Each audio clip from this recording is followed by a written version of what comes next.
Então, bom, a gente já se apresentou um pouquinho aqui. Eu sou a Daniela, eu sou líder do Comitê de Cultura do Grupo Mulheres do Brasil, do núcleo central aqui, né?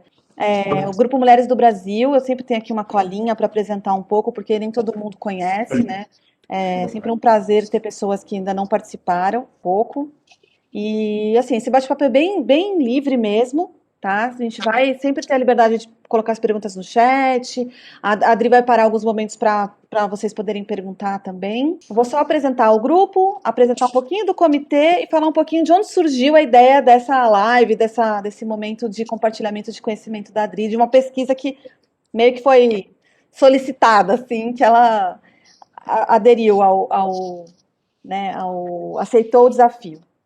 Bom, o Grupo Mulheres do Brasil é uma organização não governamental, suprapartidária, com mais de 80 mil mulheres, não sei quanto está agora.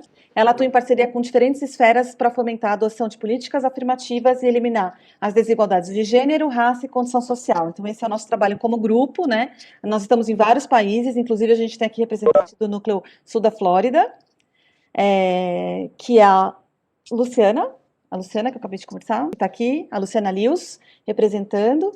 O nosso Comitê de Cultura de São Paulo, e acho que isso é também o objetivo de todos os comitês de cultura dos outros núcleos, disseminar o patrimônio cultural da humanidade como um direito humano essencial, valorizando a cultura como base para o exercício da plena cidadania. Então, esse é o nosso objetivo principal. Nós temos outras atividades, né? Assim, a gente tem a promoção de lives, palestras para falar de cultura, de arte. Nós temos um projeto fixo que chama-se Remissão em Rede, que atua fazendo remissão de pena pela literatura, em parceria com a FUNAP, aqui em presídios aqui de São Paulo. Então, a gente faz a parte de correção de resenhas. Foram, acho que, mais de 700 resenhas corrigidas. Esse ano a gente volta com o dobro de presídios. A gente está fazendo todo um trabalho com esse projeto. A gente também tem um cineclube fixo, que nós exibimos filmes dirigidos por mulheres. A gente tenta dar espaço para esses filmes que não encontram espaço no circuito comercial, até mesmo no circuito de festivais. A gente tem uma dificuldade muito grande de circulação de filmes dirigidos por mulheres, sobretudo mulheres negras. Então, uma vez por mês a gente tem esse cineclube. Inclusive, nós estamos com o Cineclube no ar, depois eu vou colocar o link aqui para quem quiser e puder participar. O nosso Cineclube, ele tem, por conta da pandemia, a gente está fazendo ele online, e quem participar também ajuda, né? Ele inicialmente era gratuito, mas no momento a gente está vinculando o Cineclube, assistir o filme, participar de um debate com a diretora, a uma doação em que é revertida em cestas básicas para entidades parceiras do grupo, e essa sessão a gente vai ajudar o padre Júlio Lancelotti, que está aí acompanhando essa crise humanitária, né, que a gente está vivenciando no centro aqui de São Paulo, e acho que no Brasil todo. Nós temos também um grupo de trabalho muito legal, que a Valéria, que está aqui, coordena, ela vai depois falar um pouquinho, de lives e também de fazer uma curadoria de indicações de dicas culturais durante o isolamento, né? Porque a gente teve esse momento em que, né, acho que vai baixando toda a energia de todo mundo, e a arte e a cultura vêm, acho que como um alimento para a alma, assim, para a gente aumentar esses momentos, né? Acho que é o que está fazendo a gente conseguir passar por esse momento tão complicado. Então, e são muito legais, assim. Projeto de clube de leitura em escolas, que agora está parado por conta da pandemia, mas que vem funcionando como um clube de leitura fixo do grupo, né? Então, do comitê, quem quiser fazer parte, uma vez por mês também. Uma curadoria muito legal de livros. Todo mundo esperando muito por essa live da Adriana, que surgiu da seguinte forma. Eu vou contar depois, Dri, depois você fala se tiver errado, porque eu acho que você lembra mais da história do que eu. Porque, assim, eu li um livro, acho que foi assim, né? Eu estava lendo um livro sobre ver essa coisa da pandemia, e por coincidência, no começo do ano passado, eu estava lendo um livro que falava da Idade Média, que contava um pouco da Idade Média, não, se passava na Idade Média, contava muito sobre a Idade Média e sobre esse período que teve a pandemia, né? Um dos momentos da pandemia de peste que dizimou a Europa. E uma das personagens, a personagem principal do livro, né? Duas personagens principais são mulheres, e mulheres muito fortes, e uma delas queria muito ser médica, e ela, enfim, tem que dar um jeito lá na vida dela para conseguir atuar e exercer algo como a medicina, né? E aquilo ficou na minha cabeça, então, pensando nas mulheres que foram boicotadas ao longo da vida, né? A gente sabe de histórias de mulheres que tiveram que entrar para o seminário e se como homens, né, assim, passar a vida inteira se vestindo como padres para poder ter o acesso ao estudo. A arte, então, nem se fala, a mulher valia menos que um cavalo, então imagina se ela um dia chegar a poder. Só que ela pode, as mulheres conseguiram, porque, não sei, nós somos feitas de sei lá o que a gente consegue superar. Mas, como a história é contada pelo time vencedor, vamos dizer assim, né? Elas foram apagadas da história. Então, acho que eu fiquei com vontade de escutar um pouco, de conhecer um pouco, assim, de emprestar um pouco do conhecimento da Adriana em relação ao feminismo nas artes. O que surgiu, o que tem, assim, de, sei lá, o que tinha de pistas, né? Aí a Adriana foi e a gente sabe que vem coisa boa por aí. É isso. Antes de passar a palavra para a Adri, vou passar a palavra para a Valéria, que vai falar um pouquinho da Adri e depois a gente vai para a nossa live. Bem rapidinho, né, Val? Vamos lá. Boa noite, meninas. Eu sou a Valéria Copelli Cassiolato. Eu faço a coordenação do GT da Serra da Capivara, que é a preservação de patrimônio cultural e arqueológico, e também do GTs das lives e dos posts aí que a gente faz para disseminar um pouco da cultura, eventos culturais e toda essa condição que a gente tem aí de cultura, né, para divulgar mais. Nós temos hoje uma palestra super interessante que é o feminino e o feminismo na arte, que a Adri vai trazer aqui para a gente. A Adriana Rede, ela é membro do Comitê de Cultura do Grupo Mulheres do Brasil, é curadora de arte, com formação em curadoria e expografia, história da arte e crítica, membro da Associação Paulista de Críticos de Arte e realiza exposições no Brasil, exterior e ministra seminários, cursos e palestras. E hoje a gente tem a honra de ter a Adriana com a gente. Adri, beijinho, palestras para nós. Você tem a palavra, por favor. Obrigada, gente. Bom, queria agradecer primeiro as líderes do Grupo Mulheres do Brasil, a Daniela, a Déia, a Cibele e a Valéria, que é a coordenadora do comitê, né, do nosso comitê, que eu tento ajudar, né, Valéria? E não sempre. Quanto gostaria, mas essa história que a Dani contou é bem encantadora, porque quando ela falou desse livro, ela falou, Adriana, eu lembro de um livro e tal, essa historinha mesmo que ela contou, e nós estamos falando da peste negra, né? Da época da peste negra. E ela contou também da história de amor que havia no livro, porque o rapaz era pintor, né? O personagem homem da história, o rapazinho. E a moça era muito empreendedora, e o pai dela tinha um negócio de lã, e ela ia assumir o negócio de lã do pai, mas mulher não podia assumir e tal. Lá por uma confusão do livro, é um livro bem longo, ela, ela resolve ir para o convento, porque lá ela podia aprender as técnicas de medicina. Na verdade, as freiras, elas eram ajudantes dos padres, eram como umas enfermeiras, mas elas acabavam fazendo papel de médicas também, porque nem sempre os padres queriam tratar dos casos mais difíceis. E os padres eram os médicos, isso é bem na Idade Média, né? E a história vai se desenrolando. Então, eu acabei descobrindo que os conventos, eles não eram só para aqueles casos de devoção e de pessoas que queriam, mulheres que queriam ir para o convento. Muitas também queriam ir para o convento para fugir do casamento, para não se submeter aos homens, porque o convento acabava, como era fechado, era lá dentro, era claustro mesmo, os homens não entravam, tinham exceções, né?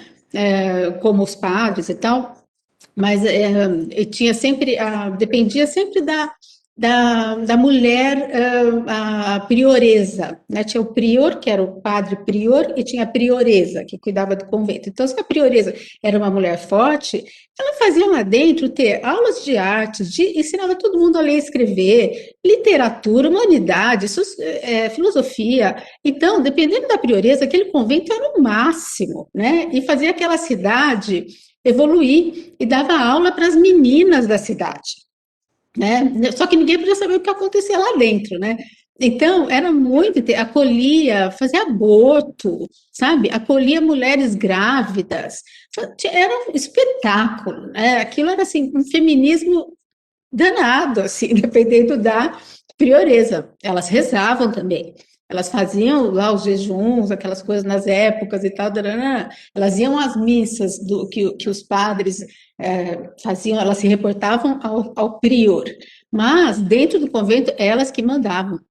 Então, dependendo do convento, o que saiu ali de mulheres artistas e médicas, entre aspas, né, que fizeram muito pela época da peste negra, né, no período medieval. Então, é incrível, a história começa daí, né? Então, bom, vamos começar por aí, porque nós vamos ter que deixar muita gente de fora, infelizmente, muitas mulheres de fora, porque essas mulheres, ao serem descobertas de alguns anos para cá, não consegue ir lá atrás tanto tempo assim na Idade Média, mas tem alguma coisa que se sabe, né? Então, mesmo no auge do período do florescimento cultural e da reforma educacional implementada pelo Carlos Magno, isso, olha, gente, olha, nós estamos falando lá atrás, né? Era proibido às mulheres o acesso à educação. Então, a reforma educacional foi para os homens, né? Então, eram raras as que sabiam ler, né? As que sabiam aprender sozinha e escondidas. Por isso, isso que eu falei dos conventos, que se revelaram esses lugares de relativa liberdade, onde elas tinham acesso a alguma formação intelectual, né, e podiam se manifestar. Então, essas mulheres foram as grandes ausentes dos processos de criação artísticos e dos meios intelectuais em geral, não só de formação artística, de literatura e pintura e tudo mais, né? Mas mesmo assim, algumas se rebelaram contra esse sistema machista e excludente, né? E é a elas que nós vamos dar o destaque hoje, né? Já tem registros que no século I antes de Cristo, e quem fala dessa mulher é o pensador romano Plínio o Velho. Ele viveu quer dizer, ele fala dela num escrito, alguém fez esse escrito, né? Esse texto, no ano 23 a 79 a.C., né? Quer dizer, no século I a.C. Então, tem esse texto, Mulheres Também Pintam, onde ele cita alguns casos de mulheres pintoras, e a principal delas, Yaya de Siqueque, que era célebre por seus retratos de mulheres, cujas obras eram vendidas por preços mais altos do que os de seus contemporâneos homens. Então, ela também teria feito seu autorretrato, que não existe, ninguém sabe desse autorretrato, né? Muito tempo, antes do século I, né? Depois de Cristo, então não dá para existir mais, né? Mas provavelmente foi o primeiro autorretrato da história, né? E ela, bom, por volta do século, daí já tem mais informação do século X na Europa, uma freira espanhola chamada Angie surge como autora de uma série de miniaturas que ilustram em estilo árabe, né, a visão do Apocalipse de São João. E isso tem registros, né, é difícil encontrar e tal, mas tem. E ela assina em seu nome, por volta de ano 975, entre pintora e servidora de Deus. Por isso que se imagina que ela era uma freira, né? Não se tem muita informação, né? Bom, agora a gente já dá um salto para o século XVI, onde se começa a ter mais informação. Século XV, XVI, a gente já tem mais informação, né? A sociedade aristocrática e eclesiástica europeia, quer dizer, os aristocratas e a igreja, né, europeia, possuía pintores homens altamente treinados, né, assim como gravadores, escultores e tal, né, e eles tinham patronos, assim, políticos e a igreja muito fortes, né. No entanto, as mulheres que praticavam as artes plásticas eram limitadas a estudar com os seus pais ou maridos, geralmente os pais. Elas eram proibidas de praticar as técnicas de maior prestígio artístico, como pintura em afresco. Afresco é aquilo que tem na Capela Sistina, né, do Michelangelo. Ou estudar anatomia, elas não podiam fazer pintura de nu, perspectiva e outras informações necessárias para obter acesso a ser artista profissional, né. Então, e elas não tinham liberdade como os homens para viajar, para conhecer outros países, estudar com os mestres italianos. Os aprendizes, depois de um tempo, eles viajavam na Europa, eles viajavam para a Itália para aprender com os mestres italianos e ver, né, as construções, as obras e tudo mais, né? Por isso existiram muito mais artistas do sexo masculino nas variadas regiões do mundo, principalmente na Europa, mas por essa condição mesmo, né? Bom, e por sorte, em 1528, século XVI, o humanista italiano Baldassare Castiglione, que é um nome conhecido assim entre os humanistas, ele foi grande amigo do pintor Rafael. Ele escreveu um texto, O Cortesão. Ele meio que deixava os homens mais polidos assim nesse texto, né? E esse livro se popularizou bastante, e nele o autor dizia e recomendava que homens e mulheres deviam ser educados nas artes liberais em pé de igualdade, e enfatizava que as mulheres deveriam participar ativamente do mundo das artes plásticas, literárias e musicais. Então, imagina, ele tinha um homem feminista lá no século XVI, né? O Baldassare Castiglione, né? Por causa desse texto, várias mulheres da nobreza puderam estudar. E claro que, por consequência, né, mesmo tendo os freios sociais, houve uma floração muito importante de talentos femininos, principalmente na Itália. Mas elas não podiam, mesmo assim, participar ainda das sessões com modelos vivos, com nus, né, junto com os homens. Então, elas passam a pintar seus autorretratos, porque com um espelho elas conseguem fazer isso. Então, tem muitos autorretratos desse período, né? Bom, agora eu vou compartilhar a tela para a gente começar a mostrar aqui as imagens, tá? Eu estou com dois computadores aqui, que como eu falei para vocês no começo, deu um problema. Tá, então vamos começar aqui com a Catarina Van Remessen. Não sei se é assim que se fala o nome dela, né, gente? Ela foi uma pintora renascentista flamenga. Algumas delas, flamengas e holandesas, se tornaram bem proeminentes, que elas conseguiam até ganhar a vida pintando naturezas mortas e cenas domésticas. Só um detalhe, naturezas mortas e cenas domésticas eram consideradas uma arte menor, porque a arte mais desenvolvida, eles diziam na época, eram as cenas religiosas. E às mulheres não era dado essa encomenda, porque as cenas religiosas e também algumas cenas mitológicas eram encomendadas, né, para aquelas obras imensas para colocarem nas casas, nos palácios mitológicas, eram encomendadas pelos nobres, né? Bom, a Catarina, então, ela se especializou em retratos, ela tem obras pequenininhas, né? Esse é um autorretrato dela. Ela é considerada a primeira pintora flamenga mulher, por ser uma das únicas que podem ser identificadas pelo trabalho que deixou, porque muitas não assinavam, a maioria não assinava, né? Então, como eu falei, ela é a primeira que pintou seu autorretrato, tirando aquele caso lá do século I antes de Cristo, né, que não dá para se identificar, porque não tem a obra, né, tem só um registro, né, escrito, né. Então, o primeiro autorretrato de uma artista sentada em cavalete, né, porque nessa época já existia o cavalete, né, isso foi em 1548, século XVI, né. Ela nasceu na Antuérpia, na Bélgica, em 1527, e era filha de Jan van Remessen, pintor de fama notável no período, né? Possivelmente a filha foi influenciada pelo pai a seguir a carreira, embora seu estilo fosse diferente do pai, né? Nos anos 1540, a Caterine conquistou uma importante cliente que foi a Maria da Áustria, governadora dos Países Baixos. Então, daí ela ganhou fama como retratista, e ela tinha um modo bastante singular de pintar, criava retratos de pessoas geralmente à frente de um fundo escuro, isso numa época que as mulheres eram um pouco reconhecidas, né? Eu vou passar mais rápido aqui para dar tempo de falar de todo mundo, né? Essa é a Judith Lester, eu adoro essa obra, né? Ela nasceu em Haarlem, que hoje é Holanda, né? Era filha de um cervejeiro local, e não resta dúvida de que ela estudou com o pintor holandês Frans Hals.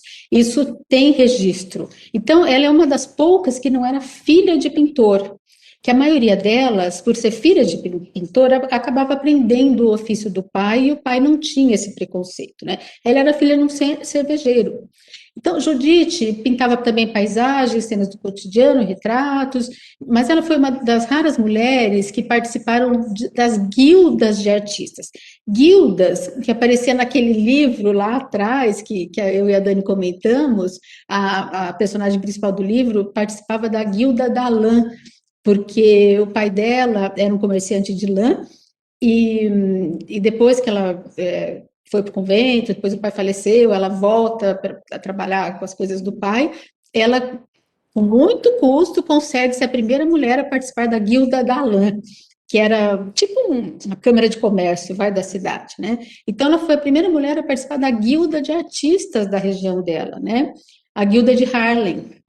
E, então, a Judite também teve diversos alunos em seu ateliê. Quando ela terminou seus estudos, ela teve um seu ateliê, né? Então, isso foi uma prova de seu sucesso, existem registros disso, né? Ela acabou se casando com um outro pintor, o Molenaar, e se mudou para Amsterdã.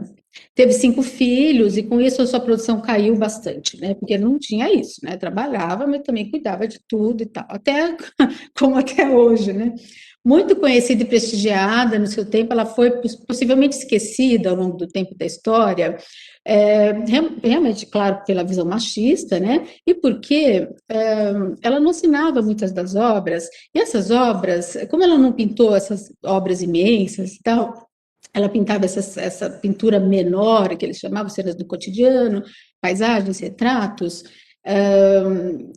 Isso foi se perdendo, né? Ela foi redescoberta em 1893 num quadro onde a sua assinatura estava dissimulada sobre uma falsa assinatura de Frans Hals, que foi o seu professor.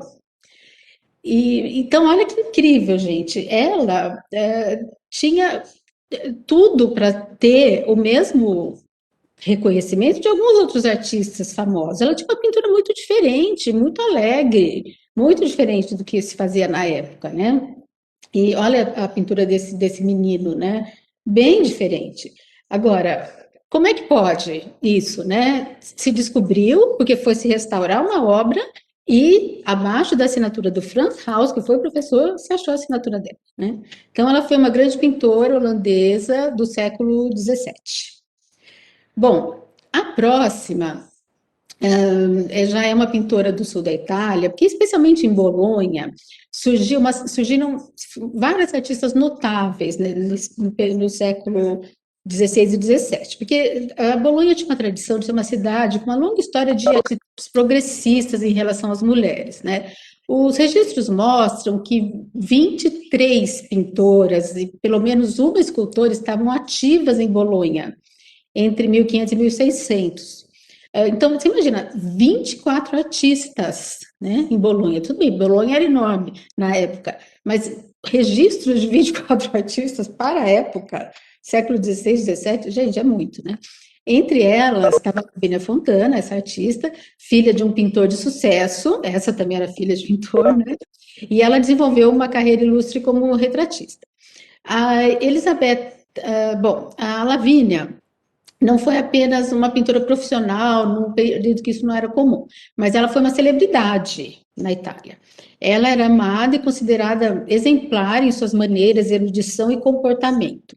Ela teve toda uma estratégia, né? Acontece o seguinte, que a biografia da Lavínia e de várias outras artistas legadas a nós pelo Renascimento, esse era o período do Renascimento, né? Tem em comum a figura do pai artista, como eu falei, mas elas também, junto com o pai, montavam uma estratégia, algumas delas. Então, sem sair de casa, a filha de um artista, ela tinha acesso ao ateliê, que o ateliê geralmente era junto com a casa, né? E provavelmente também, ainda que de forma mais fragmentada, né, aspectos práticos do métier, né, como negociação de preços, gestão de encomenda, formação de clientela. Então, ela aprendia isso com o pai, né? O pai de Lavínia, o Próspero Fontana, ele foi um dos pintores bolonheses mais importantes da geração dele, né? Ela se casou, né, constituiu família e se tornou a fonte de sustento da família, incluindo os seus pais, até a morte de ambos, porque o pai dela ficou doente num certo período e passou tudo para ela, ele parou de trabalhar e ficou tudo com ela, né? Então ela já estava bem consolidada. E a família do marido era uma família um tanto quanto nobre, né? Então, era a família Zapp. E ela fez esse autorretrato dela, se chamava Spinetta, né? Esse tipo de piano, com essa aia atrás, que é uma empregada, que o pai dela era um pintor bem sucedido. Então, eles tinham, né, essa empregada e tal, mostrando ela ao piano, quer dizer, ela tocava música, lá atrás, não dá para ver se é um livro ou uma partitura, parece uma partitura, mas letras lá atrás, quer dizer, ela era letrada, lá atrás, bem no fundo escuro, né? E um cavalete lá atrás, mas bem próximo à cabeça dela, né? Então, mostra, inclusive, que ela tinha na cabeça essa estratégia de ganhar a vida como pintora. Então, ela ia poder colaborar com o sustento da família, porque o Zap, que era a família, né, do futuro esposo dela, e eles mandavam um retrato, era muito engraçado na época, né, a gente vê isso nos filmes, eles mandavam um retrato antes os pais, né, que combinavam os casamentos, né, eles mandavam um retrato antes dos noivos se conhecerem, né? Então ela se encontra no primeiro plano, centrada à frente da Spinetta, nesse vestido, né, todo com a blusa branca de gola toda chique, ornada, né, com rendas delicadas, joias, né, e a criada atrás, e a pintura ali, e tudo isso ali acontecendo naquela cena, né? Então, isso tudo mostra que ela estava bem dentro daquele momento renascentista, né? E isso tudo mostra que ela foi educada dentro dos parâmetros adequados para casar com um jovem de uma família, não sei se ele era jovem, mas de uma família nobre, né? Bom, no caso, ela então teve ainda mais facilidade de retratar a nobreza, né? Na época, ela foi muito famosa mesmo, né? Mas tem uma característica que só uma mulher poderia fazer, né? Que eu acho muito interessante, que é o próximo slide. Existia, que é meio chocante essa imagem, né? Essa é uma das telas mais diferentes da pintora, né? Eu vou analisar rapidamente esse retrato de Antonieta Gonzalez, né? Era uma menininha, isso era uma menininha, mas isso mostra uma trajetória importante da artista, da Lavínia, né? Ela tinha interesse na ciência, né?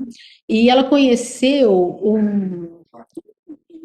um cientista, Ulisses Aldrovandi, que era um médico e naturalista da Universidade de Bolonha, e esse cientista estudava as pessoas que tinham pelos no rosto, né? Não existia tratamento na época, né?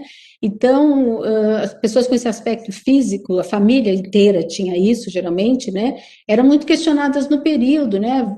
Tinha quem defendesse que eram animais, ou no mínimo híbridos de humanos e animais, né?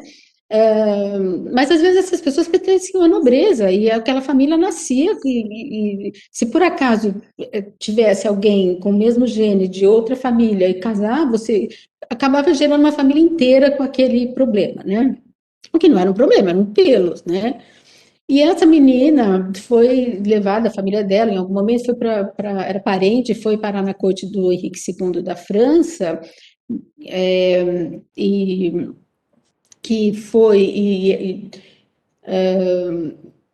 que foi um príncipe assim com mente bem aberta e tal, né? E essa menininha provavelmente chamaram a artista para pintá-la, né? E a Lavínia a pintou, né, como uma menina. Então ela tem as mãozinhas gordinhas, ela tá tranquila, sorrindo, olhando para Lavínia, né, para artista. A menina sabia ler, então ela está com um papel na mão, né? A menina está próxima de nós, né? Então, para além dos pelos faciais, né, nós vemos representados com cuidado, né? O narizinho rosado, as mãozinhas rechonchudas e tal, né? Então, isso nos mostra a humanidade da Lavínia. Porque outros artistas, eu acho que eu não tenho a imagem aqui, mas pintavam essas crianças como monstros, realmente como monstros. Eles punham a roupa que a criança estava usando, né? No caso era uma menina nobre, ela está com uma roupinha de nobre, de criança nobre, mas eles pintavam como monstro. E a Lavínia não, ela teve a sensibilidade de fazer isso, né? Bom, a Lavínia partiu para Roma em 1604 e nós não sabemos se retornou a Bolonha, né? Ela morreu em 1614. Ela trabalhou, inclusive, em Roma para o Papa Paulo V, e ela teve como patrono o cardeal Scipione Borghese, então tem obras dela na Galeria Borghese e tal, né? Em 609, a prestigiosa Academia de São Lucas, em Roma, passou a aceitar mulheres como membros. Então, é provável que tenha sido, provavelmente porque ela atuou para o papado e para a alta hierarquia eclesiástica, né? Então, e ela participou da academia, né? E era uma forma dela poder ter alunos participar da academia, né? Alunos homens, inclusive, né? Então, isso provavelmente fez, como ela tinha essa fama, fez com que ela pudesse participar da academia, né? Que era um grande sonho das mulheres.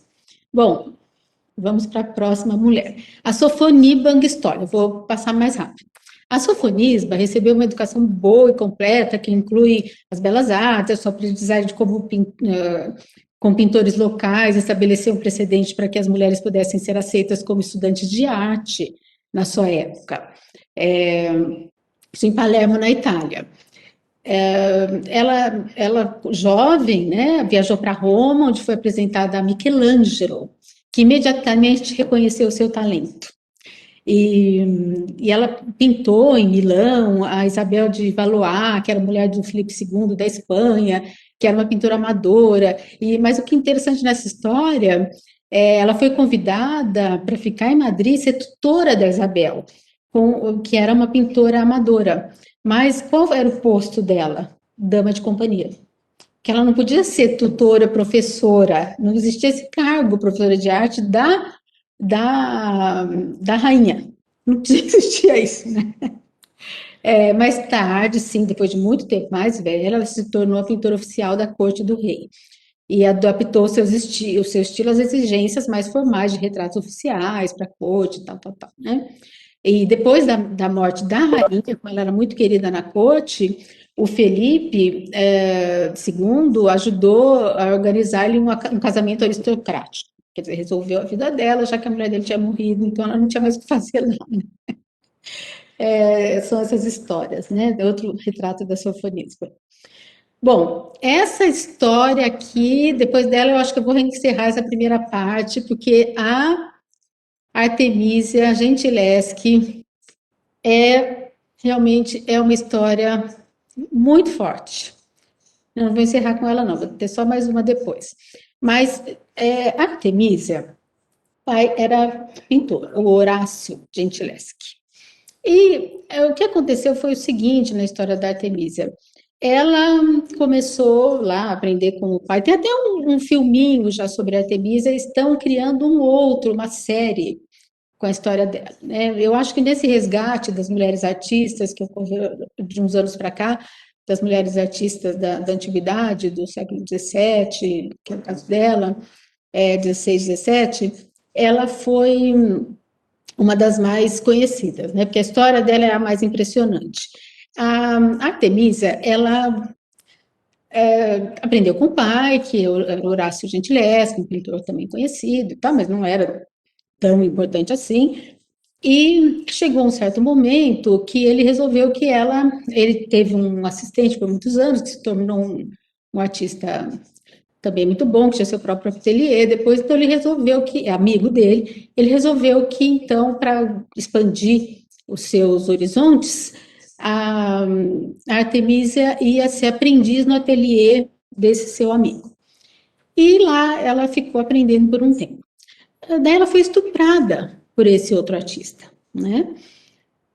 Depois que ela foi estuprada por ele, o que acontecia na época? Estuprou uma virgem, tem que casar, né? Ele não quis casar. Ela ainda ficou um tempo atrás dele, querendo casar, porque não tinha jeito. Na época, estuprou, casou ou vira prostituta, ou arruma outro para casar. Isso tem muitos nos livros, até romances antigos, né? Ela sabidamente tem que casar com o outro, se não vai casar com aquele. E é uma coisa muito triste, né, para a época, né? Bom, então, o que aconteceu? O pai dela, que amava ela loucamente, ela contou para o pai, né? Viu que ele não ia casar mesmo, resolveu. Ele tinha o dote para dar e tal, mas o cara não quis casar. Ele resolveu processar, mandou processar. E os julgamentos na época eram muito diferentes, né? O julgamento durou 7 meses e foi uma humilhação para a Artemisia.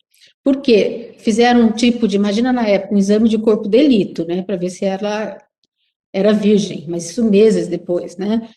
Imagina na época que era isso, né? E tem uma passagem muito chocante que, no final do julgamento, ele negava, né? O homem, o estuprador negava, e ela afirmava.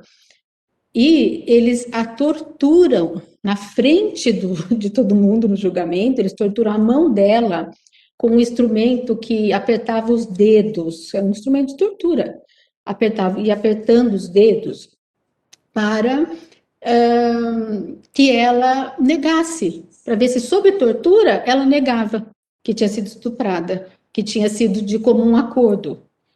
E ela aguentou a tortura e continuou dizendo que não, que ela não quis e tal, tal, tal. Então, muito chocante essa história, né?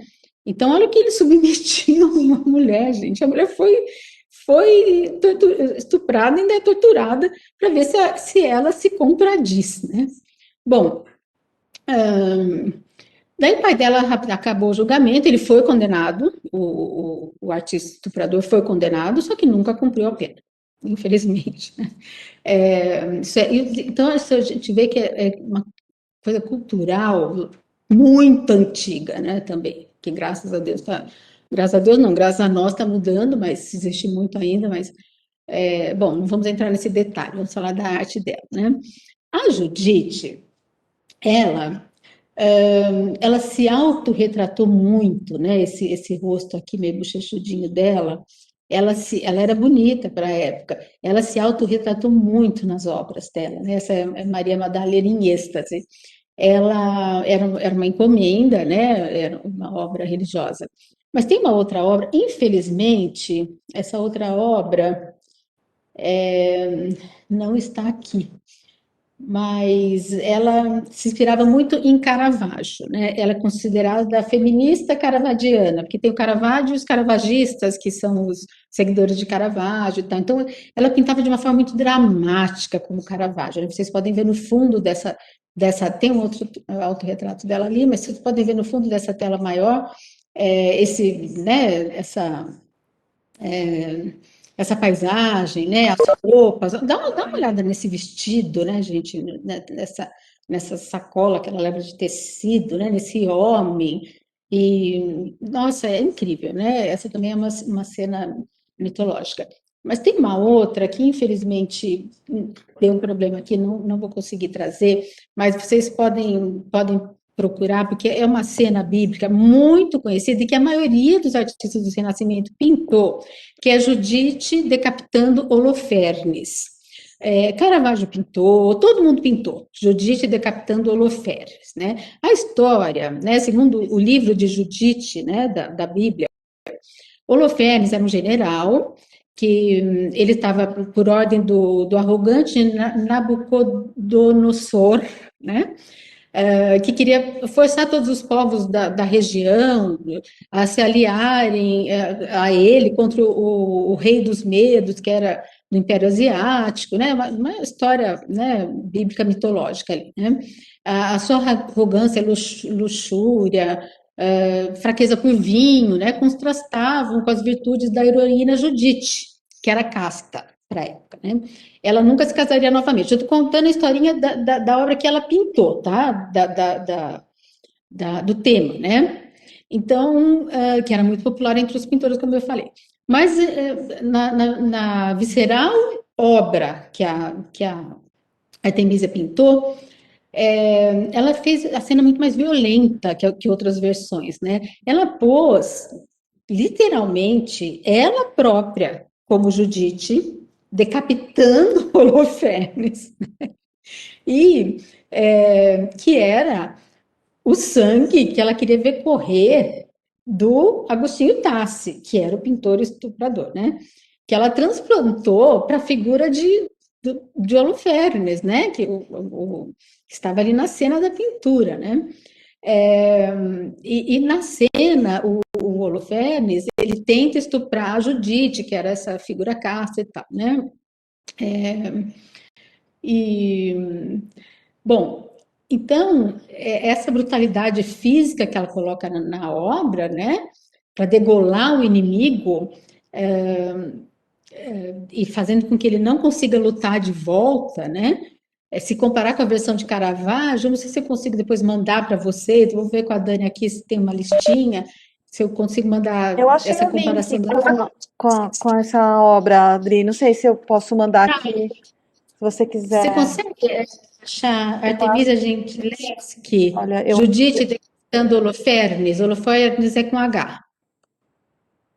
esse aqui eu Artemisia mandei aqui no chat. Ah, legal, legal. É Se bem você forte mesmo. é bem forte, não é? Reparem que tem uma mulher ajudando ela a segurar o Holofernes. Vocês estão vendo aí no. Vão para o chat, gente, por favor. Ah, que recurso bom, Dani, que ideia boa. Quem puder ir para o chat consegue olhar a obra feita pela Artemisia. Dá uma olhada, que é a cara dela, é a cara da Artemisia. Essa mulher jovem que está segurando ajudando a segurar o Holoferne, como se fosse uma criada, alguma coisa assim, ajudando a segurar, normalmente é retratada como, na história real, na verdade, é uma criada velha. Mas não ficaria verossímil, porque uma criada velha não ia conseguir ajudar, né? Tinha que ser alguém forte. Então, ela pintou isso de forma mais verossímil, né? Pôs uma criada jovem. E, se você achar, Dani, por favor, a do Caravaggio, também Judite decapitando Holofernes, e Fusé aí, depois vocês vão poder comparar, né? Só um detalhe, esse Agostinho Tassi, que foi o artista que a estuprou e tal, né?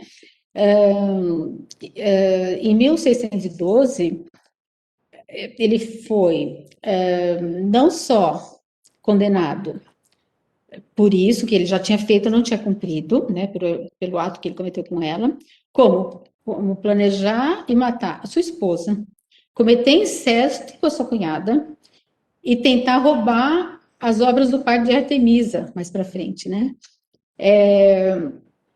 Então, bom, ele seria preso, mas teria o julgamento anulado no ano seguinte, né? Se tivesse acontecido hoje, não seria assim, né?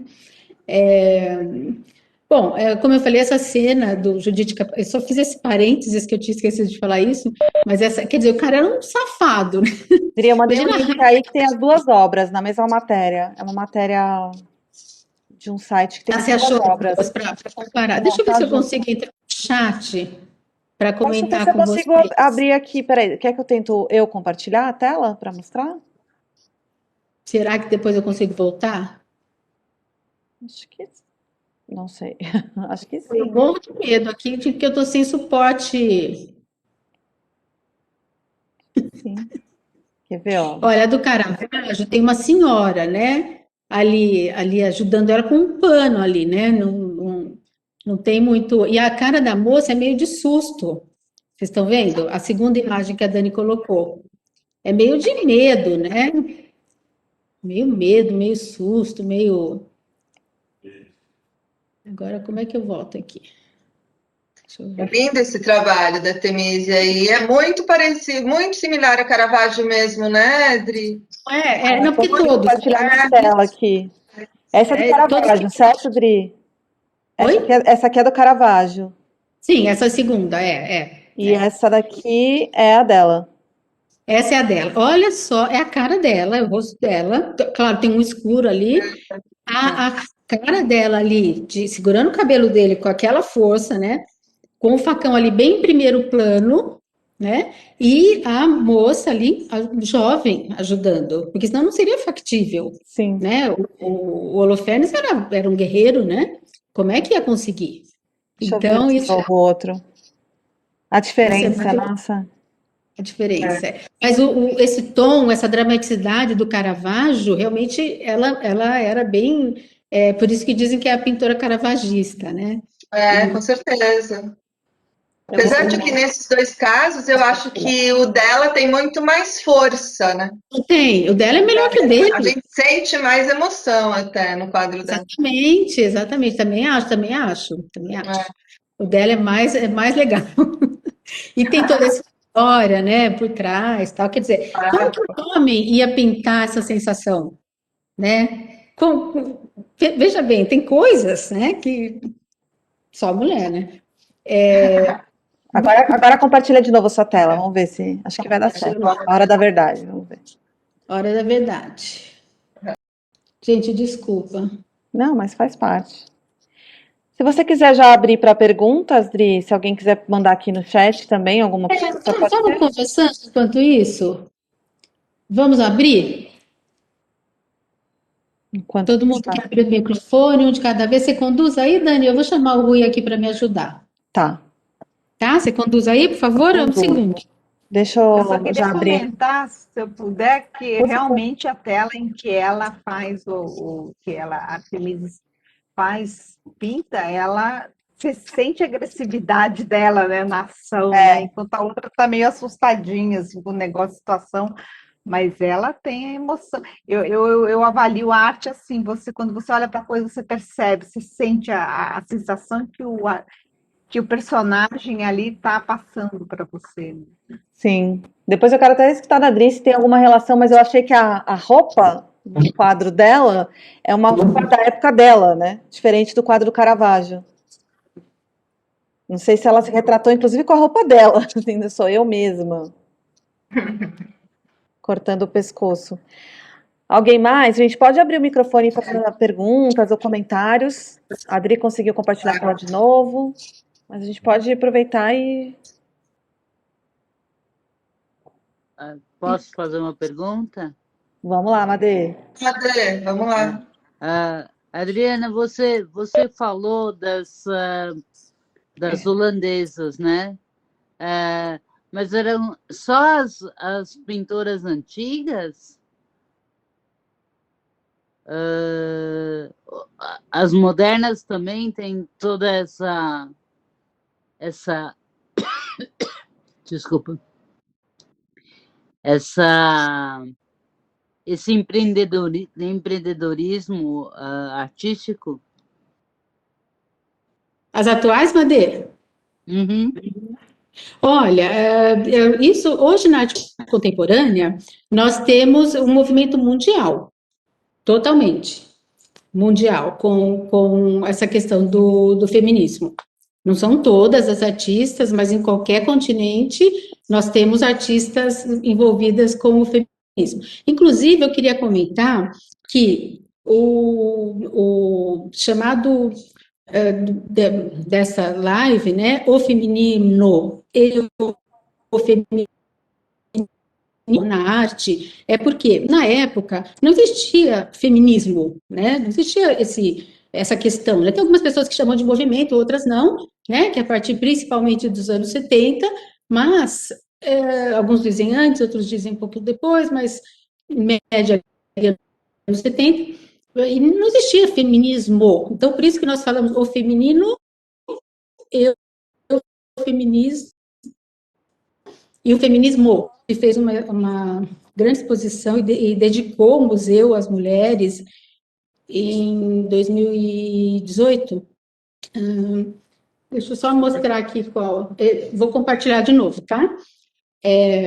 Deixar essa tela aqui da Artemisia. Inclusive, deu certo? Sim, deu certo. Voltou na mesma tela. Tá. Inclusive, o MASP fez o História Feminina, Histórias Feministas, uma grande exposição, né, com artistas desde o século, acho que 15 ou 16, até os tempos atuais, porque eu peguei algumas artistas diferentes aqui, algumas são as mesmas. Deixa eu tirar só o som aqui do outro computador. Pronto. Porque eles chamaram de histórias femininas, histórias feministas, justamente por isso, por causa dessa questão. Não dá para chamar de arte feminista naquela época, né? A gente pode fazer essas analogias, lógico, né? Claro que sim, né? E outra coisa que eu queria chamar a atenção para vocês é que essa questão da arte menor, né, de algumas delas lá atrás, vocês viram nos séculos anteriores que não tinham acesso à arte maior, que era a arte mitológica e a arte religiosa. Elas não recebiam as encomendas. Essas artistas já circulavam mais, né, pela Europa, já tinham estratégias, já conseguiam se posicionar melhor, né? E agora a gente já começa a entrar num momento delas realmente se posicionando mais ainda, né? Posso ir para a próxima? Alguém quer falar mais alguma coisa? Eu queria falar. Oi, Ah. pode? Não, que eu acho que é bom, é interessante colocar no contexto da época, né? De que não havia pílula, quem casava tinha 6, 7, 8, 10 filhos, ficava uma coisa difícil você ter uma vida além da vida doméstica. Então, as que podiam também é porque tinham uma qualidade financeira de ter empregados e tudo mais. E pensar também que toda a parte de tintas e tudo mais era feita manualmente, tinha que ser esmerilhado a pedra, era uma coisa bem difícil, complicada, onerosa mesmo. Então, quando a mulher opta para ir para um convento, ela ou tem a sorte, é porque ela se exclui de toda essa vida doméstica mesmo, que a gente está sofrendo agora também, que fica difícil você compartilhar todos os afazeres e focar ainda na arte, que precisa de assim, um foco mesmo, né? Então, é só para colocar que esse sempre foi o grande problema, acho que feminino, de você focar em arte mesmo. Muito bem colocado, até hoje, né? Eu fiz algumas entrevistas no fim do ano passado, tudo né, pelo computador e tal, para uma pesquisa com artistas jovens, super contemporâneos. Eu até comentei com você, Ana, que estudaram na FAAP, num certo período, né? Com alguns professores, Regina Silveira, Nelson Lerner e tal. Então, teve uma geração ali que hoje está fazendo muito sucesso, elas têm na faixa de 30 a 50 anos e tal, artistas muito importantes, fazendo sucesso fora do Brasil, e várias comentaram ali da culpa e do momento de algumas de diminuição e outras de modificação da sua arte em momentos de maternidade. É incrível. A própria Adriana Varejão, ela que tem um suporte financeiro excepcional, ela mesma diz que é complicado ela fazer as duas coisas junto. Já a Beatriz Milhares, que não tem filhos, ela se dedica totalmente a isso. Não estou dizendo que uma coisa elimina a outra, mas Não, é um componente né? importante. A gente saber como lidar. É. E tudo muda a partir dos anos 60, que você vai chegar lá, né? Isso pouco. mesmo. Vou chegar lá. Só que um pouquinho antes eu vou falar de uma pintora também que é muito interessante falar sobre ela, que é a Elisabeth Louise Vigée Lebrun, que foi uma pintora francesa, né, eu vou falar de uma francesa do século XVIII, né, então a gente já está se aproximando mais, né, que nasceu em 1755 em Paris, e ela teve muita fama, né, nesse período, porque o seu estilo estava já mais para o neoclassicismo. Até então, a gente estava falando do barroco, né, com a anterior, né, aquele barroco, aquela coisa meio Caravaggio e tal, né, e embora não possa ser considerado totalmente influenciada pelo neoclassicismo, né, porque o neoclassicismo prezava pela simplicidade e pureza estética, né, e não é bem o caso dela, né, que o neoclassicismo estava em oposição ao rebuscamento e exageros dos detalhes ornamentais do barroco, né, e do rococó.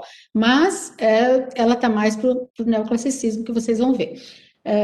Mas como ela retratava a corte, então ela tinha que ter um pouco, né, de luxo, né? Então, ela ganhou fama e representando suas pinturas de modo elegante e lisonjeiro, né? De forma a se tornar uma das retratistas mais requisitadas da França. E ela teve entre seus clientes a Maria Antonieta. E por isso que é interessante a história dela, porque ela quebrou algumas regras. Ela retratou a Maria Antonieta, elas ficaram muito amigas, que elas tinham a mesma idade, tinham filhos na mesma Escola. na escola não existia, né? Na mesma idade também, né? Eu não quis falar a idade de novo. Filho na mesma escola é ótimo. Faixa etária, pronto. Hoje, né? Será que no futuro, daqui a 200 anos, vai existir esse filme? Né? A gente tem filho na mesma escola. Não sei se vai existir, né? Bom, então, eles tinham filhos da mesma idade e tal. Tiveram os filhos, né? Passaram por partos, mas na mesma época. Então, ela pintou a Maria Antonieta, por exemplo, nesse vestido chemise, que não era uma coisa que uma rainha podia usar num retrato, né? Vamos tirar assim, uma fotografia. Quase uma roupa de baixo, né? Oi?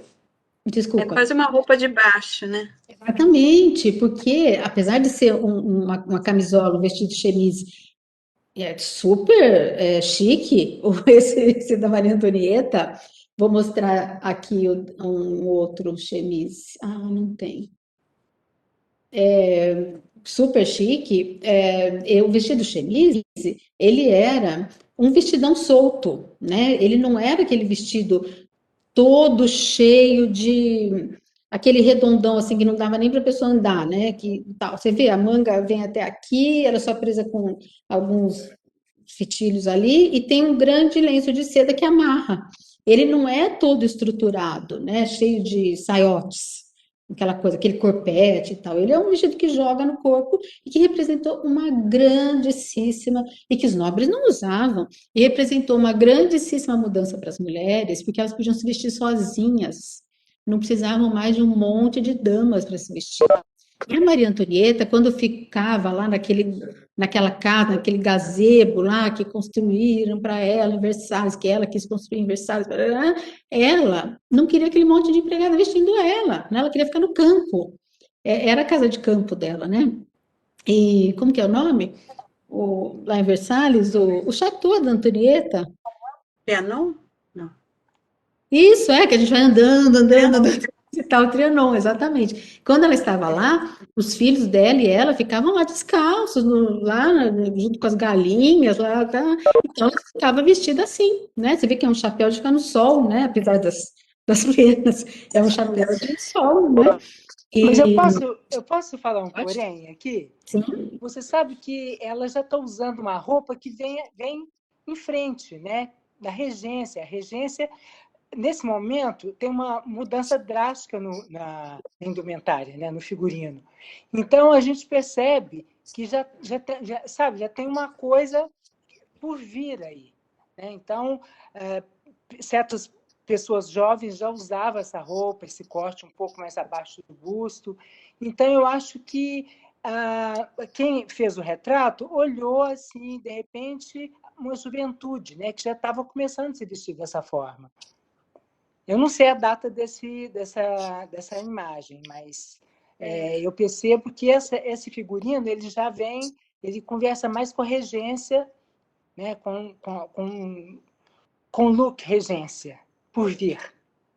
Mas é isso mesmo. E a Maria Antonieta era lançadora de moda também, né? Tanto é que esse vestido, esse tipo de vestido chemise, né, no mundo da moda, ele é atribuído como a embaixadora do vestido chemise a Elizabeth Lebrun, porque ela fazia questão, ela pedia para as suas retratadas, muitas da corte, serem pintadas no vestido chemise, porque elas usavam em casa, elas não usavam fora de casa. Agora, foi um escândalo na época esse retrato, né? Essa pintura, porque era a rainha, né? É a rainha. Mas aí foi encomendado para a Elizabeth que fizesse um retrato da Maria Antonieta e seus 3 filhos, que era um retrato pomposo, da corte mesmo, né? Encomendado pela corte, não era um retrato que ela e a rainha combinaram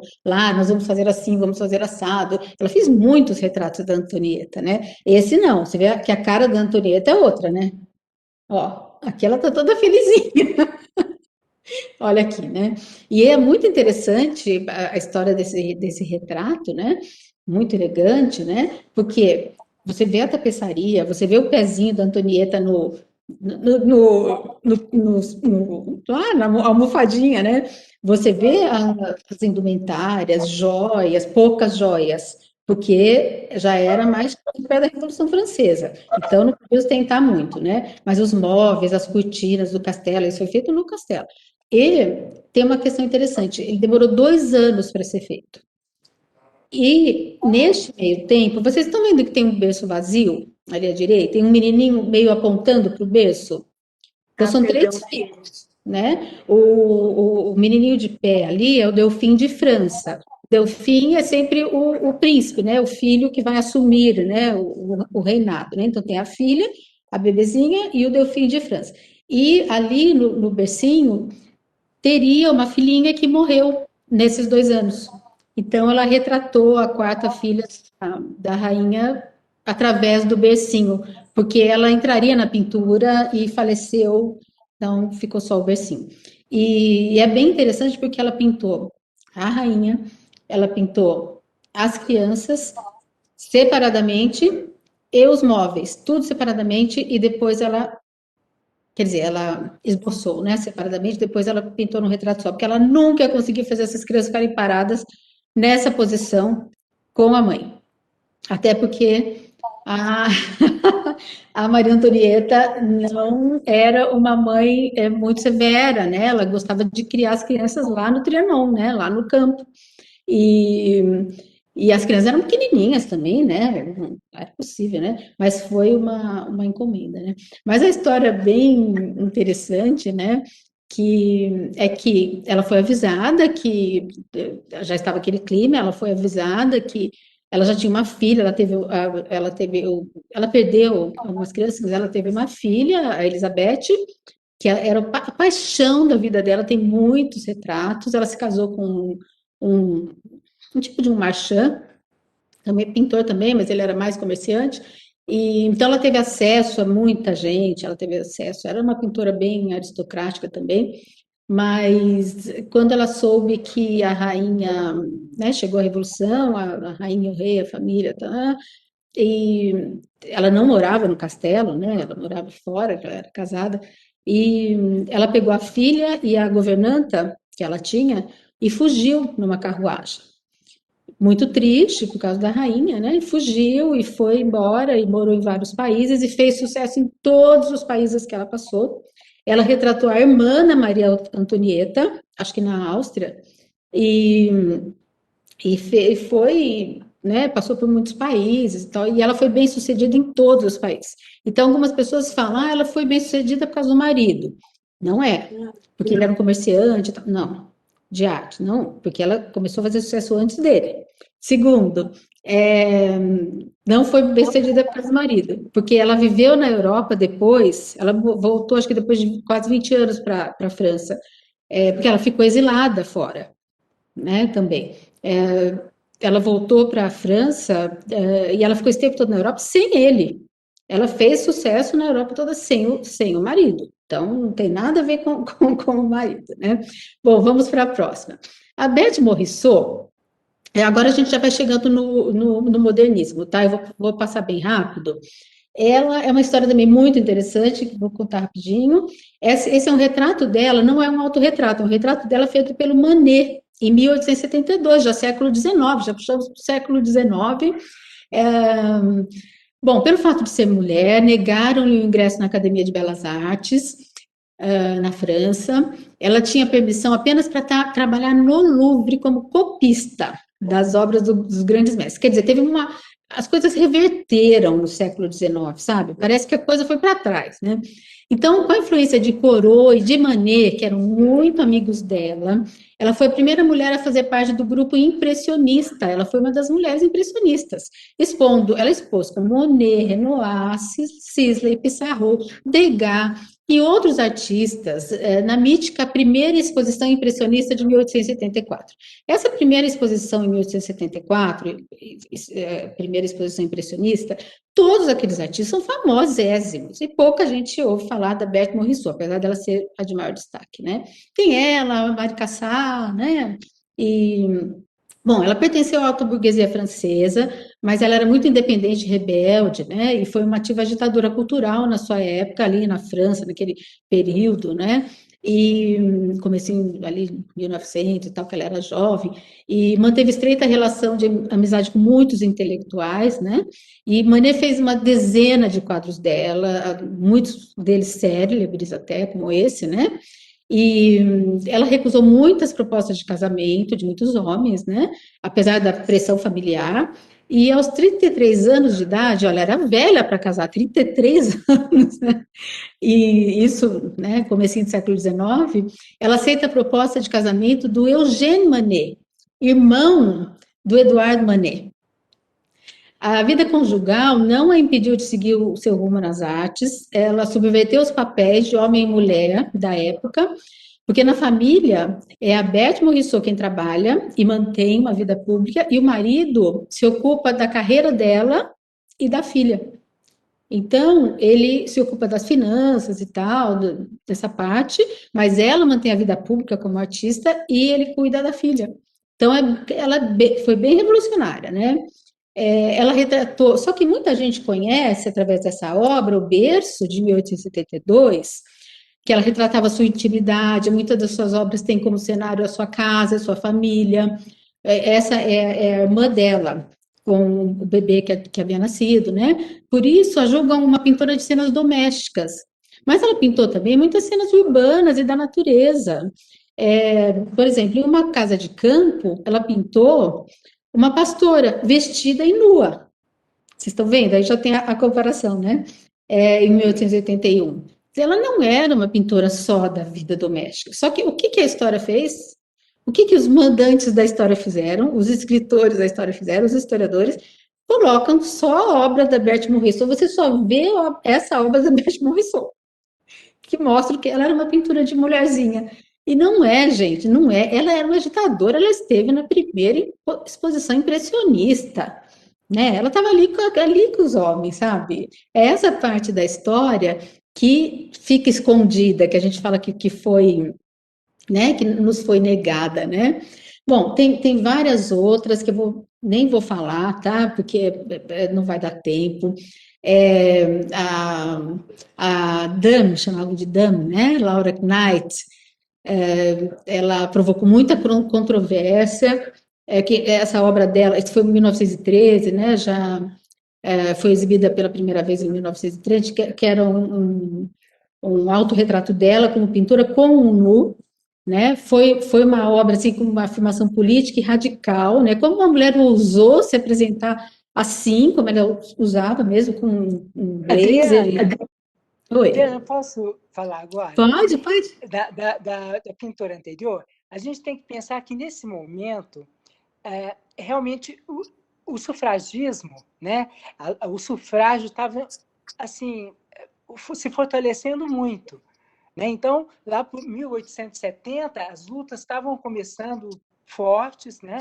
Tem aquela Emmeline Pankhurst, aquela inglesa, enfim, na América estavam acontecendo coisas, e essa pintora da agora, essa que você citou por último, ela já vive um momento maravilhoso, porque assim as mulheres já estavam conseguindo esse voto. Então, essa rebeldia dela é normal, acompanhava exatamente esse momento ascendente do sufragismo, que é o que vai resultar no feminismo, né? Inclusive, essa palavra feminismo, ela acontece ali mais ou menos por volta de 1870.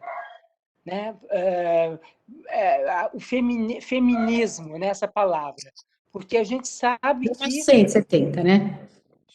1870. 1870, né? Essa palavra feminismo. A palavra. Então, é muito interessante assim a gente fazer todo esse paralelo da arte, é maravilhoso. Acho que é a coisa mais maravilhosa que tem. É muito a gente legal. ver esse movimento, né, do sufrágio passando aí, transitando, conversando com essas mulheres, com essas artistas. Eu acho que isso aí dá uma história tão maravilhosa. É uma delícia, né? Entendendo tudo. Como é seu nome? Eu sou a Marita de Dirceu. A Marita, porque está aparecendo um código aí, não estava conseguindo saber seu nome. Eu sou a Marita. Então, no final... Prazer. Te conhecer, porque esse assunto é tão espetacular. Eu estou vendo que você gosta de história e entende. No final, quem puder ficar, a gente vai falar bastante sobre isso, porque é um assunto inesgotável, delicioso, né? Eu vou continuar com a Dame Laura Knight, que é muito rápido, eu vou passar voando, porque a gente já passou bastante do horário, mas a Dani sabe, a Valéria sabe, no final, quem puder ficar, eu fico, mas eu preciso chegar na época atual muito rapidamente, então eu priorizei essas mais antigas, que são menos conhecidas, né? Bom, só voltando aqui na Laura Knight, né? Ela teve a ousadia de se autorretratar pintando, ela está em frente ao cavalete, não dá para ver direito, mas ela tem o pincel na mão, pintando um nu, né? Então, ela se retratou como os homens se retratavam, né? É um autorretrato, né? E essa pose lisonjeira, que era a coisa mais natural do mundo, né? E ela foi a primeira mulher a ser eleita como membro pleno da Academia Real Inglesa, em 1936. Então, olha, em 1936 a coisa já tinha rolado, né? Como você falou, né, Marília? Bom, agora essa outra aqui ninguém conhece. É Marita. Marita. Essa aqui. A Florine Steitenmeier, não sei como é que se fala esse nome também direito, gente, cada um fala de um jeito. Ela foi uma pintora, desenhista, poetisa americana, tinha que falar de uma americana, né? Que viveu entre os séculos XIX e XX, né? E ao lado das suas irmãs, ela organizava um famoso salão para artistas modernistas em Manhattan, que era frequentado pelos Duchamp, pela Georgia O'Keeffe. Ela era de uma rica família judia e estudou artes, né, em Nova York e depois na Europa. Então, o estúdio dela, de frente ao Parque Bryant, que é esse parque aqui, ficou famoso com esse salão na era do jazz, né? Então, era comum para ela reunir um grupo diverso de artistas dentro do estúdio, que ela decorava com celofane, flores e um grande autorretrato nu. Opa! Não. Tá vendo? Dá para ver ali no fundo? Essa é uma soirée, né? Uma festa no estúdio, onde estão ali as pessoas todas, tá vendo? Olhando a obra dela ali à esquerda, outro sentado ali no chão, todo mundo à vontade e tal. Uma pessoa não muito à vontade ali no meio, uma mulher de preto, e um autorretrato nu enorme dela lá no meio. Ela não estava nem aí, né? E era comum para ela, dentro das suas composições etéreas que ela fazia, né? Fazer algumas imagens mais subversivas, representações sensuais de si mesma e da sua comunidade também, né? Ela foi uma pioneira mesmo do feminismo através das suas pinturas. Olha essa autopintura de mim, né? Olha que coisa mais interessante para a época, né? Embora ela expôs esporadicamente durante a vida, né? A única exposição individual dela em uma galeria em 1916, olha, 1916, foi muito mal recebida e lhe deixou uma marca indelével, né? Assim, ela ficou muito traumatizada. Então, posteriormente, ela recusou uma representação comercial, até mesmo do Alfred Stieglitz, para expor na galeria dele, renunciando a uma notoriedade que talvez ela fosse ter daí para frente, porque ele era um marchand muito importante, né? E ela pretendia que toda a sua produção artística fosse destruída após sua morte, mas a sua irmã, Etty, que era a executora do testamento, se recusou a fazer e colocou essas pinturas em museus pelos Estados Unidos. Então, por isso, né, a gente consegue ter essa história, né? E a pedido do Duchamp, em 1946, ela já tinha morrido, o MoMA montou uma retrospectiva póstuma, que foi muito bem recebida da obra dela, né?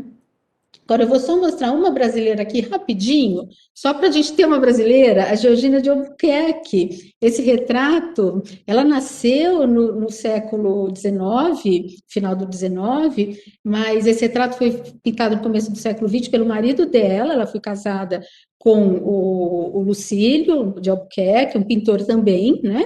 E o grande feito dela, a gente tem ouvido falar isso nos jornais e tal, foi pintar a Rainha Leopoldina, Maria Leopoldina, mulher do Dom Pedro, sendo a protagonista da assinatura da independência do Brasil.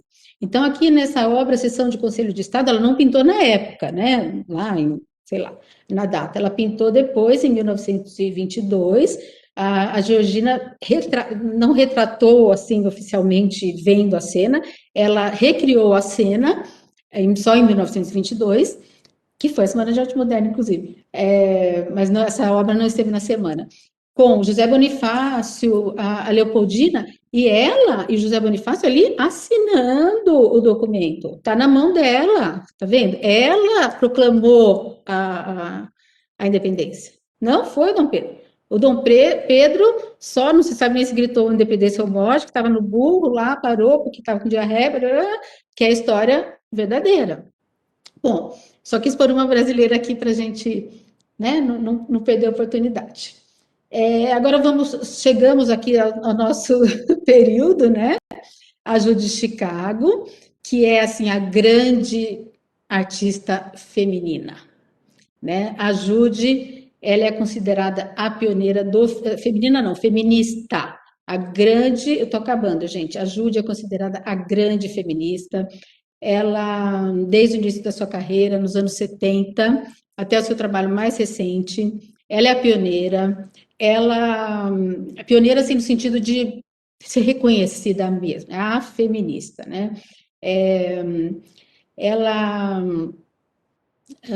Ela tem sua obra apresentada em conjunto com os 100 anos, né, do direito do voto das mulheres dos Estados Unidos como a principal. A exposição, uma exposição muito grande que teve nos Estados Unidos, na Califórnia, com 150 pinturas, a dela foi a mais destacada nessa retrospectiva. Ela tem um papel muito forte, né, como artista, mas também como educadora. Ela fazia umas performances com fumaça colorida, que tem sido agora meio resgatado, né? Ela usou essa técnica em mais de 40 projetos desde 1968. Ela já trabalhou fez muitos trabalhos colaborativos. Ela fazia obras minimalistas e ela teve assim um trabalho muito importante que foi. Bom, ela tem 14 livros publicados, né, para dizer que como era uma mulher ativa mesmo, né, a maioria sobre suas próprias obras, e como educadora, ela criou o primeiro programa feminista de educação e arte na Qual Arts, California Institute of Arts, nos anos 70. Então, pouco depois, ela fundou o Instituto Feminista de Trabalho, é um prédio, na verdade, né? Sempre em constante movimento, ela busca sua própria autonomia dentro e fora da arte. Ela nasceu como Judith Sylvia Cohen, ela é judia, em 1939, em Chicago. E depois ela se casou, e aos 31 anos, ela abdicou dos seus nomes, do pai e do marido, e passou a se chamar Judy Chicago, porque ela é de Chicago. Então, ela não tem essa. Como lá o Leonardo da Vinci, né? Ele era de 20, né? Em referência a essa mudança, ela publicou uma foto usando luvas de boxe, né? Quer dizer, mudar o nome é também mudar a própria história. Então, é assim, ela é fantástica, né? A partir de 73, ela começa a compor uma obra muito feminista, e a própria existência do seu trabalho tem um crescimento assim, né? Enorme, né? Aborda a sexualidade, o corpo feminino e tal, né? Na verdade, a partir de 1979, né? Ela faz uma obra chamada The Dinner Party. É uma das obras mais celebradas hoje como obra feminista, né? Na época foi muito criticada, tem até alguns vídeos que mostram o Congresso americano criticando, assim, congressistas criticando a obra, né? Mas ela ficava à frente das críticas, né? Filas e filas e filas para ver aquela obra, né? Ela aqui de novo. Nesses filmes sobre feministas e tal, vai representar uma mulher feminista, artista é ela que aparece lá, né? Tem, claro, as escritoras e tal, mas a artista visual é ela. Essa é a obra que eu coloquei ali, né? Que é as Lágrimas do Parto. E essa obra que eu estou falando para vocês, eu também não tenho a imagem aqui, se a Dani conseguir achar, seria ótimo também para a gente colocar no final. The Dinner Party. Judy, com Y, Chicago. The Dinner Party.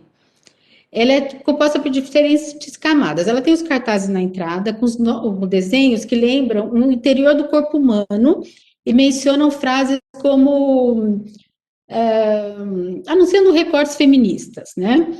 Ela tem uma imensa mesa cerimonial em forma de triângulo equilátero, um triângulo, na qual ela dedica 39 lugares a mulheres importantes da história. Se eu puder colocar no chat, eu não vou sair daqui para não perder, mas depois no final a gente entra. O chão eu chamo chão de herança, é um mosaico de mais de 2.000 azulejos feitos à mão por mulheres, citando os nomes de 999 mulheres, entre artistas, ativistas e escritoras. Então, é incrível, essa obra é maravilhosa, né? Bom, e daí ela tem os painéis de reconhecimento e tal, que são os painéis onde são citadas as colaboradoras da obra, foram mulheres voluntárias, mais de 400 que montaram essa obra com ela, né? É uma instalação monumento, ela resgata e celebra a memória coletiva das mulheres. É uma coisa, uma maravilha. Na imagem que a Dani colocou no chat, é mais fácil de imaginar. Então, vocês imaginam, é um triângulo, então é o formato de uma vulva.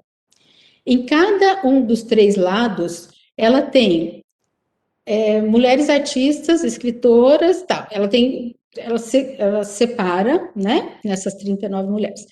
Ela tem, em cada, reverenciando uma arte ancestral de tapeçaria, costura, né, e cerâmica.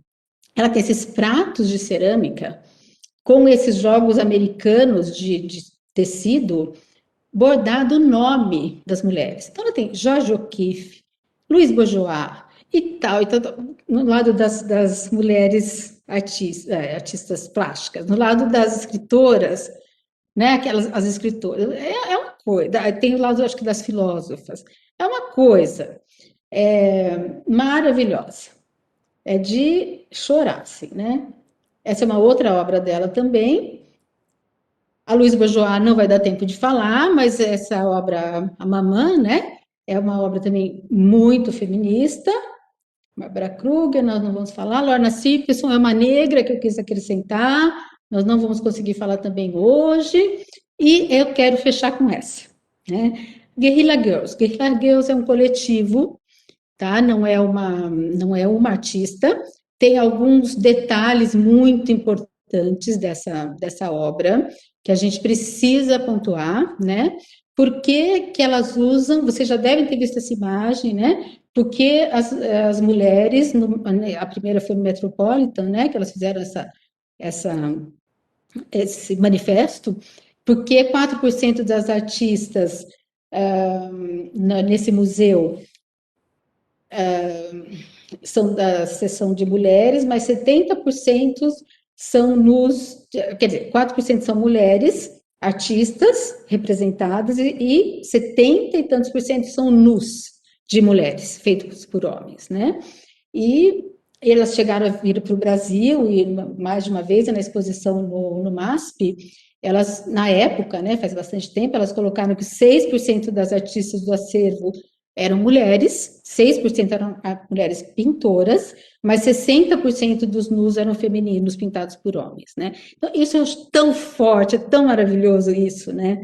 Elas, é uma geração de jovens, elas hoje não são tão mais jovens assim, mas elas estão na faixa de uns 40, 50 anos, elas pegam essa pintura, que é uma pintura clássica na história da arte, que é essa mulher nessa posição, esse nu, elas colocam essa máscara de macaco porque elas saem fazendo uma alusão tanto ao movimento sufragista quanto ao movimento modernista de sair e tal, queima de sutiã, então elas não querem se personalizar, são artistas que têm carreiras individuais, mas elas não querem se personalizar, elas são as guerrilla girls, elas lutam pelas mulheres, então ninguém sabe quem elas são. Então, elas saem nesses movimentos, nessas passeatas, com essas máscaras. Tá? Tem até uma explicação das máscaras e tal, porque os macacos, mas eu não vou entrar nesse detalhe agora. Então, eu queria fechar com elas, porque os movimentos, né, principalmente das meninas, né, a gente está vendo uma coisa tão linda com as jovens também, né? Agora nós vimos muita coisa nesse mês da mulher, e essa live é para comemorar o final do mês da mulher, né? E eu queria dizer o seguinte, que outro dia minha filha me deu uma aula de feminismo e femismo e tal, feminismo e efemismo, então eu já estava, né, até falando, nossa, que delícia ouvir isso.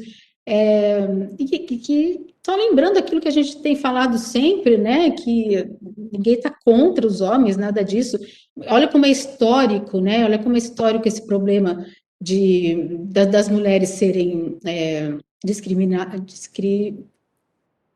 descriminalizadas, né? Então, fechando com essa obra da Guerrilla Girls, nós conseguimos ver que temos muito ainda para batalhar, mas esses caminhos da arte são maravilhosos para isso, né? Bom, gente, obrigada. Quem quiser continuar, passei muito do tempo, mas a gente pode continuar aqui conversando sobre esse tema delicioso. Faltaram muitas mulheres, me desculpem, mas a gente pode até fazer uma rodada 2 em outro momento. Acho que a gente pode fazer o seguinte, Edri, a gente encerra aqui a live, né, a gravação, e quem quiser ficar para fazer perguntas, comentários, a gente continua mais um pouquinho, só para a gente não cortar tão rápido, assim. Acho que, nossa, acabou de um jeito, assim, bem potente para mim, pelo menos, né. Hoje a gente teve notícias do quanto as mulheres estão sofrendo mais com a pandemia, né, assim, do que os homens, morrendo mais, sofrendo mais, aumentou o número de feminicídios, são a maior número de desempregadas. Então, assim, o boicote não é só nas artes, e com toda essa luta de tantos anos, a gente ainda está vivenciando isso agora, assim, né? Então, aquela coisa de que é o mimimi, é muito longe do mimimi, né? A gente tem a obrigação de honrar essas mulheres que sofreram tanto para conseguir passar um pouquinho da arte delas pelos séculos adiante, né? Eu até Posso fazer uma fala sobre as guerrilhas, porque elas vieram para Curitiba. No começo eu conversei com você que eu sou de Curitiba, né? Sim. Só um minuto, deixa eu tirar a tela, posso tirar? Isso, pode. E eu vou encerrar também, e a gente fica para os comentários, só